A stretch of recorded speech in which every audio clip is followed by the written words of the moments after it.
Hello, this is Daniel Johnston, and I'm back for you today with an AI models overview as of September 2025. I did one of these back in June, and I thought it was time for an update. So this is going to survey some of the most important things happening in AI, which models you should use, and also go into all the latest new releases and what's coming up. So this is more a video for people who are beginners, intermediate in AI, not people who are living this stuff every day, but people who are kind of interested in this stuff. You use AI sometimes, maybe use it a lot, and you want to know what are the best models to use. So we're going to cover that here.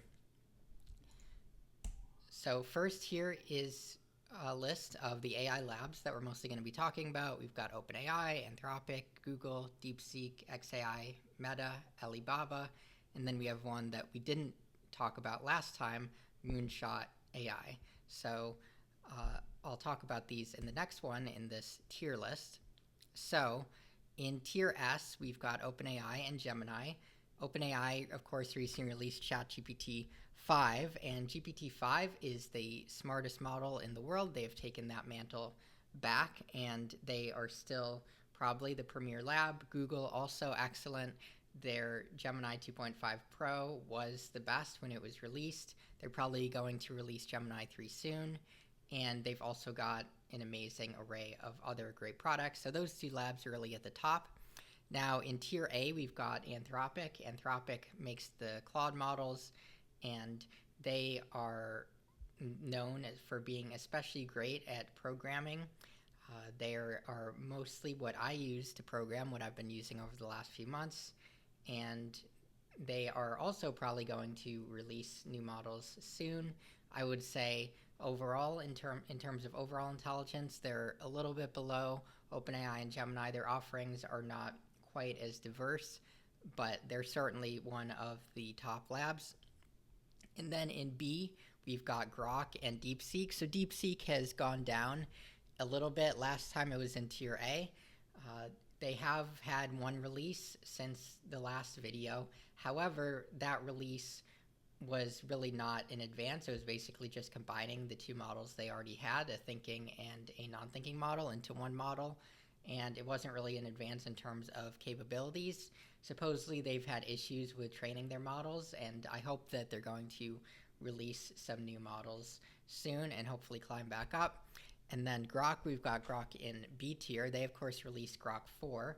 And then they just released Grok 4 Mini, which is a smart and much faster, much cheaper version. So that was quite a good release from them. Grok 4 is not too far behind the top models in terms of intelligence. However, in terms of usability, I would say Grok 4 is still quite a bit behind. Grok 4 Mini is changing that a bit. But they are a good lab for sure. They're certainly doing a great job in terms of scaling up their compute. In terms of their research, I think they are still a bit behind. Now in C, we've got Moonshot AI and Alibaba. So Moonshot AI really did a great job with Kimi K2. We'll talk about that a bit more later, but that's their new model that they recently released. One of the best base models, in my opinion. And then Alibaba has been releasing a lot of Qwen models, so many. In terms of benchmarks, they are really near the top. In terms of, I think, actual usability, they're a bit below, but still very good. And then at D, we've got Meta. Meta has, of course, recently been spending billions of dollars trying to recruit top researchers. So, and they do have a lot of compute as well available. So I think that they will likely be climbing this list in the future. However, for right now, their last release was Llama 4, and that really did not go according to plan. Now, of course, something to note here is which of these labs are American versus which are Chinese. So OpenAI, Anthropic, Google, and Grok, and XAI, and also Meta, of course, all of those are American labs, and then DeepSeek, Alibaba, and Moonshot AI are Chinese labs. And there's some other labs that I'm not mentioning that are also doing good work. There are some recent good Mistral models. GLM released some interesting models. Mistral is a French company. I believe GLM is Chinese, although I could be wrong about that. But there are some other good labs doing good work too, and most of the other ones that I haven't mentioned are Chinese. So here's the question that we really want to know: which model should use? And the answer is it depends. So factors include the price point. How much does it cost? Factors include the speed. Do you want to be waiting for 5-10 minutes to get the answer? Do you need it right away? The use case. Are you doing writing? Are you doing programming? So evaluating models is more difficult now than it used to be because a lot of benchmarks are saturated, which means that all the models score very high on them, so it's difficult to differentiate between them. And then also you have different benchmarks saying different things, and so it's really not so simple. So here is a list of the biggest news over the summer, and then we're going to get into exactly which the best models are. So okay, so the biggest news over the summer is GPT-5 was released. So I'm sure you all heard about that. Now, some people were really criticizing GPT-5. The thing is, it is a very good model. It's the best model in the world right now. It's a major increase for coding especially. The problem is that the rollout was not very good. However, those issues have been fixed and the model itself is fantastic. Now, I already mentioned Grok 4. Anthropic released Opus 4.1. Opus 4.1 is an incremental upgrade. It's slightly better at coding. It's not really a big improvement, but it is what I use for coding most of the time. Now, OpenAI has massively upgraded Codex, so this is a very big deal. They have the Claude Codex, which you can use in a UI. They also have the Codex CLI, command line interface, for people who are more technical. I've been using the Codex CLI a lot, and it's very, very good. And recently they also, just a few days ago, they released a new Codex model specifically for programming, and it's very, very good. According to some benchmarks, it even dethrones Opus 4.1 as the best coding model. So this is a big deal, and OpenAI is now gaining a lot of ground on Anthropic in terms of coding. Now, OpenAI released Agent. It's cool, but I would say it's not particularly usable. I have used it to try to do a few things, but you really cannot rely on it at this point. As I mentioned, DeepSeek released v3.1, which is a model where basically they unified. Previously, they had the non-reasoning model, v3, and then the reasoning model, r1, and then they unified this into one model, essentially. Now, as I said, Moonshot released K2. There are many new Quen models. And then another very big deal is that multiple AI labs scored gold in International Math Olympiad. So the International Math Olympiad, that is the top high school math competition, and these questions are not easy at all. Even math professors struggle with these questions, and so to get gold is very impressive. They all got 5 out of 6. The 6th question is still too hard. And OpenAI and Google, they apparently did it with general reasoning models. Harmonic did it with a specific model that was trained for symbolic math. So they are pursuing a different strategy, focusing on math. And I think their argument is basically that math is what the universe runs on. So getting very good at math is the key to getting good at everything, which I think is an interesting bet. But the big news is for these general purpose reasoning models that OpenAI and Google produced that were able to get the gold. Now, some people say it may not be as impressive as it sounds because this test was easier than previous years. I'm not sure whether that's true or not, but we will get access to these models at some point. OpenAI said their model that solved the gold will not be available for many months. Google is rolling theirs out to some professors and things like that, so it's not available for general use yet, but this does indicate that the models that are coming down the pike in whether it be 6 months, 9 months, however long it is, they're going to be much smarter than the models that we have now. Now here's the artificial analysis leaderboard. Like I said, it's very tough to benchmark models accurately these days. However, I think artificial analysis is the go-to place for an accurate ranking because they weight a lot of different benchmarks together, and they also list things like cost and speed. And I found them to be the most useful single source. I would definitely recommend them over LM Arena, which just ranks based on user votes, which is not always a good metric of which model is actually the best. So here you can see at the top we've got GPT-5, Grok 4 is also high, and we've got lots of GPT models, Gemini 2.5 Pro. Down here at 60, then Claude 4.1 Opus, and then we've got DeepSeek down here, so quite a bit below the state of the art. And then the Quen models you can see here, quite good as well. Kimi K2 down here. And yeah, we'll refer back to this. Over here, this represents how much money it costs for 1 million tokens. And then the context window, this is how much input the model can take in. So now we're going to talk about which models are actually the best. So the best free model, so this has changed from last time. I'd say the best free model is either Claude 4 Sonnet or Gemini 2.5 Flash. So if you go back here, Claude 4 Sonnet, intelligence 57, and then Gemini 2.5 Flash, intelligence 51. So Claude is smarter according to this.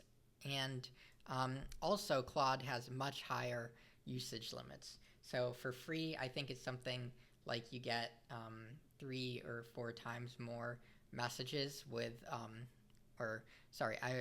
Gemini 2.5 Flash has much higher usage limits. I think that with Gemini 2.5 Flash, you get something like basically unlimited messages for free, whereas with Claude 4 Sonnet, you get something like 30 or 40 every 5 hours or something like that. Depends on how long they are.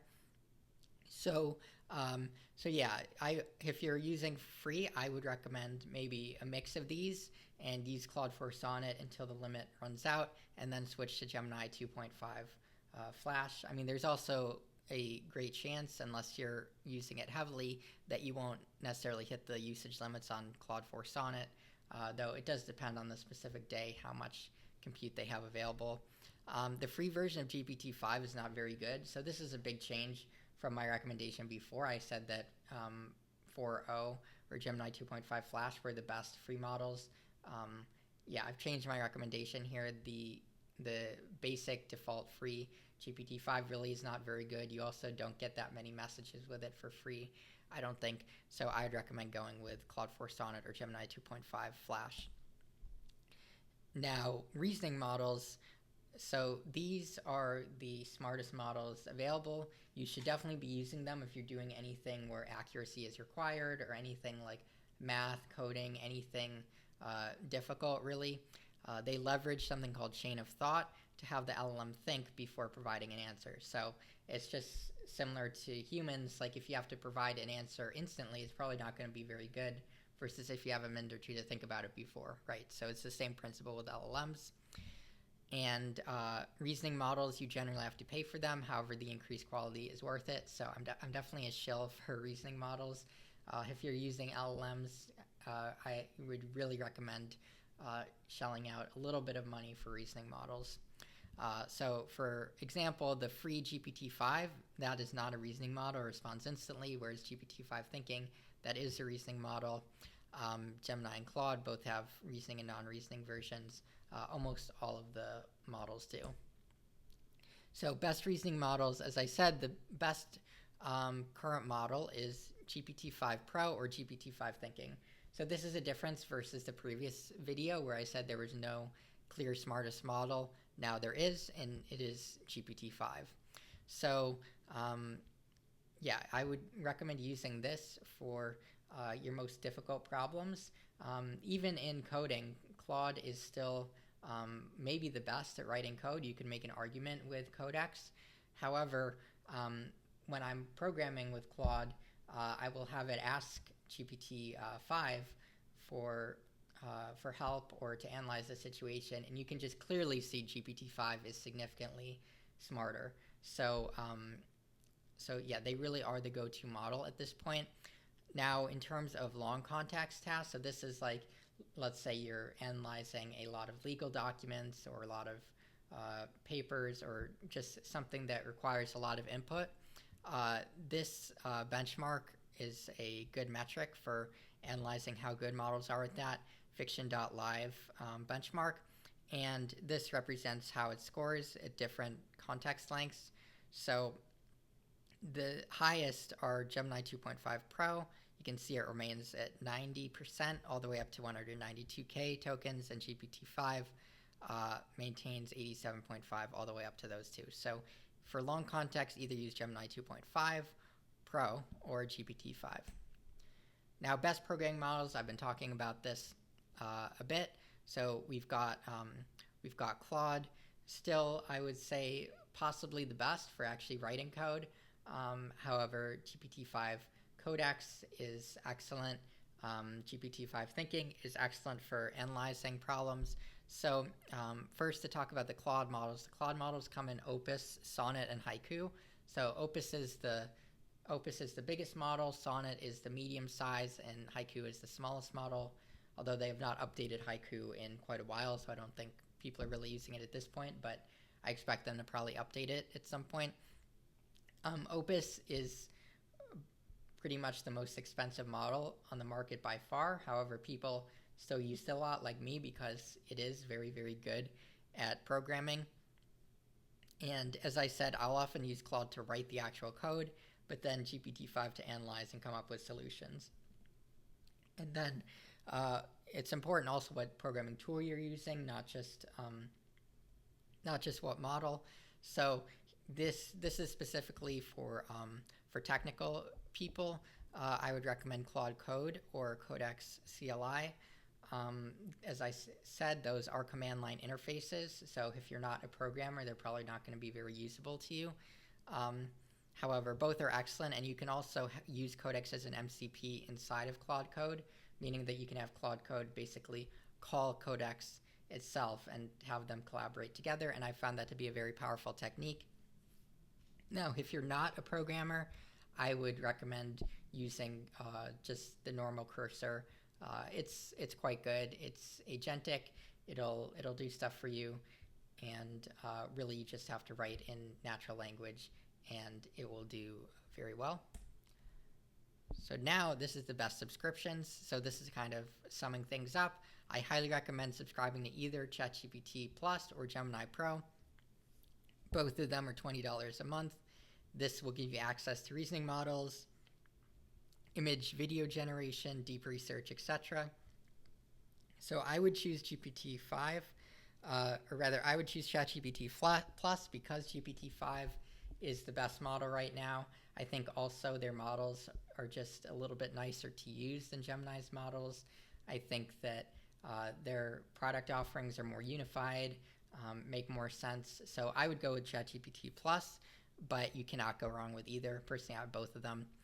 The next tier of plans is $200, and if stuff in this video is new to you, it's probably not worth it. I spend $200 a month on the Claude subscription, Claude Max, because I use Claude Code a lot. If you're not doing something like heavy programming, then it's probably not worth it. Now let's talk about deep research. It's a very powerful AI tool built on top of reasoning models. Given a topic, generates an in-depth research report complete with citations. I'd say these reports are often at the level of a strong graduate student. They're very, very good. They're very enlightening, very insightful. I would highly recommend giving them a chance and just seeing what they could do, because it's very impressive. And ChatGPT, Gemini, and Claude, they all have deep research in their $20 a month plan. Now, the best image models, this has been changing since our last video. I would say Gemini, OpenAI, and Seedream, ByteDance, they all have excellent image models. And for image editing, of course, Gemini recently released their Nano Banana, which is excellent. Seedream also recently upgraded and is similarly excellent for image editing, but you really can't go wrong with any of these three. They're very, very good. And best video generation, I think not too much has changed here since the last video. Google's VO3, I would say, is still the best. I guess the biggest change since the last video is that they've reduced the number of tokens it takes to use VO3, so you can get more outputs per month. With Gemini Pro, you get 1,000 tokens a month for generating videos. They used to only get you 10 videos a month. Now it gets you quite a bit more. And I also believe that there are a number of competitors currently working on other great video generation tools, and I expect VO3 to increasingly have lots of competition going forward. The best audio models, so I actually spent quite a deep dive looking into this last week because I was really trying to look for something that's better than OpenAI text-to-speech, and ultimately I didn't, in terms of something that's fast, something that's cheap, something that's still good. I still really like TTS1. OpenAI has released 4.0 mini TTS since then. However, even though it's faster and cheaper, the quality is also significantly worse, I would say, so I'm sticking with TTS1. 11 Labs is the best probably for text-to-speech. It has some competitors for sure that are up there. However, 11 Labs is quite expensive. It's about 10 times the cost of TTS1. So if you're doing something high-end, then you absolutely want to use 11 Labs. But if you're building a chat app or something like that, it's probably going to be too expensive. There are a lot of good new players here, and I expect if I make a video in 3 months with a new update, there will probably be something that becomes better and cheaper than TTS1. It also depends a lot on which languages you're trying to support. One really good thing about the OpenAI and Google TTS models is that they support over 50 languages. There are some TTS offerings that are great, but only support a few languages. Now for speech-to-text, OpenAI Whisper is still very good, fast and cheap. There are some other options, but I'd say in terms of speed and price, OpenAI Whisper is still probably the best. And then another big thing is the release of real-time APIs. So now you can use OpenAI and Gemini's real-time APIs to create real-time agents of your own. The main downside is that you have to use their models with them. So I haven't played around with them too much, but certainly in exciting development. Now here we come to the best open source models. So why would you use an open source model? They're great if you want to fine-tune the model, meaning you want to try basically updating its weights yourself with new examples and making it good for specific tasks. Or you want to run it locally on your computer, on the cloud, or if you want to get around content blockers. So there have been a lot of great open source releases over the summer. They've almost all been from China, so unfortunately the US is falling pretty far behind in open source. Hopefully that will change. We already talked about v3.1. Kimi K2 is fantastic for non-reasoning. However, it is about 2.5 times more expensive than v3. So that is unfortunate, but I really like Kimi K2. It might honestly be the best base model, the best non-reasoning model out there. And I expect when they do finally release a reasoning model that it will be excellent. So I'm very much looking forward to that. As I said, many new Qwen releases. OpenAI also released some open source models, and they are impressive. If we go back to artificial analysis,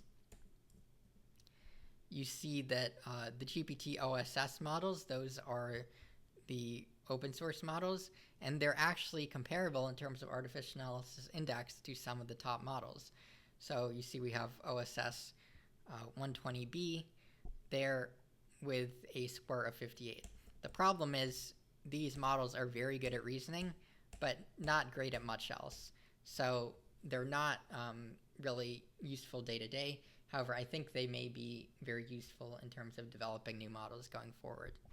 Now, if you use the Chinese models, one important thing to know is that you can use them from non-Chinese providers to protect your data, because that's the point of open source, is that they release the weights so that anyone can run them. And so there are a lot of companies like Lambda, like Deep Infra, many more of them that are running these models that are US based that you might trust with your data a bit more. So looking ahead, Gemini 3 should be released soon. Gemini 2.5 Pro last received an update in June, and I certainly expect within the next month or two that Gemini 3 will come out, and I would not be surprised if it dethrones GPT-5 as the top model, but we will see. Anthropic said, I think a month and a half ago at this point, that they would be releasing some major updates within a few weeks, so hopefully that will be very soon. Now, when is DeepSeek's next big release? Apparently what happened is that the Chinese government forced them to train using Chinese chips, and the training did not go as planned because those chips were not as good as the NVIDIA chips, and so because of that they had to scrap their training run. Hopefully they will be able to move past that and release some great new models soon. Now in the longer term, as I mentioned, I'm very excited for those models that scored gold at the Olympiad to be released because they seem to represent a big increase in intelligence. And then this one is probably the most speculative thing here, but the OpenAI OSS models, I think, revealed some of the recipe that you can have for a small open source model to be very smart. And now the problem is that these models don't really know anything. Because they're so small, most of their tokens seem to be used for reasoning, and they're not really tuned for usability or real world knowledge. However, I'm looking forward to some open source labs combining the techniques in OSS with also more real world knowledge, more usability, and so I think that we might see some big increases in the capabilities of open source models in the near future. So to wrap up, best free model, Claude 4 Sonnet or Gemini 2.5 Flash. Best subscription, ChatGPT Plus or Gemini Pro. Best for coding, Claude or GPT-5 Thinking or GPT-5 Codex. That just came out a couple days ago, so I didn't update that yet, but GPT-5 Codex as well. Best overall, GPT-5 Thinking. And then coming up this fall, the big things are Gemini 3 or new Claudes. So that's it for this update. Hope you liked this video. Let me know any questions in the comments, and I'll see you again in a few months.